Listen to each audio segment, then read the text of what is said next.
정의선 현대자동차그룹 수석 부회장과 최태원 SK그룹 회장이 내일 만납니다. 자동차 배터리 사업 협력을 위한 4대 그룹 간 회동이 마무리되는 건데요. 자, 그리고 내일은 삼성전자의 2분기 잠정 실적도 발표가 됩니다. 관련 내용들 취재기자와 하나하나 짚어보겠습니다. 오수영 기자 나와 있습니다. 자, 호 기자, 먼저 두 총수 만남부터 짚어보겠습니다. 이번에도 배터리 생산 공장에서 만남이 이뤄질 것으로 보이죠? 네, 그렇습니다. 정수석 부회장과 최 회장은 자동차 배터리 사업 협력 방안을 논의하기 위해서 SK 이노베이션 서산 공장에서 회동할 것으로 보입니다. 정 부회장은 지난 5월 충남 천안에 있는 삼성 SDI 공장에서 이재용 삼성전자 부회장과 또 지난달에는 충북 청주에 있는 LG화학 공장에서 구광모 LG그룹 회장을 만나기도 했습니다. SK이노베이션은 세계 7위, 또 국내 3위 전기차 배터리 생산 기업인데요. LG화학과 삼성 SDI에 비하면 후발주자이긴 합니다. 현대기아차는 그동안 LG화학의 배터리를 주로 탑재해 왔는데요. 내년부터 5년간 차세대 전기차에 넣을 10조 원 규모의 1차 배터리 공급사로 SK이노베이션을 선정한 바 있습니다. 네, 이렇게 4대 그룹 총수들이 적극적으로 만나는 배경이 뭘까요?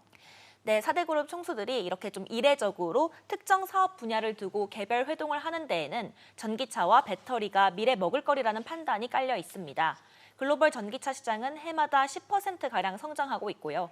2030년이면 신차의 절반 정도가 전기차일 거란 관측도 있습니다. 현대차는 전기차 생산 세계 5위인데 오는 2025년까지 전기차 56만 대를 판매해서 시장 점유율을 10% 수준으로 늘리고 또 그렇게 해서 세계 2위로 올라서겠다는 목표를 갖고 있습니다.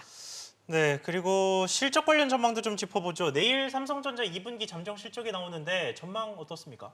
네, 시장 전망치 평균은 매출의 경우에는 51조 원에서 53조 원 수준, 또 영업이익은 6조 4,700억 원에서 4,800억 원 선입니다. 1년 전에 비하면 소폭 줄어든 수치이긴 하지만 코로나19를 감안하면 기대 이상이라는 평가가 나오고 있습니다.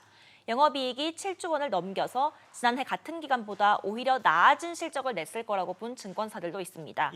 메모리 반도체가 코로나19 속에서도 높은 수요를 보이면서 삼성전자 실적의 상당 부분을 차지했는데요. 비대면의 확산으로 서버와 PC 수요가 늘어났기 때문입니다. 메모리 반도체 가격이 지난 2분기 내내 꾸준히 오르기도 했습니다. 네, 이 반도체 이외의 나머지 사업 부문은 어떻습니까? 네, 코로나19의 확산으로 미국과 유럽 등 생산과 유통시설이 좀 멈춰서는 때가 잦아지면서 TV와 가전제품, 또 스마트폰 등 세트 판매가 급감했던 지난 4월까지는 삼성전자의 실적이 좀 위태로웠습니다. 하지만 지난 5월과 6월에는 수요가 급격히 살아나는 지역도 생겨나면서 지난달부터는 판매량이 본격적으로 회복된 것으로 파악되고 있습니다. 네, 호 기자 이야기 잘 들었습니다.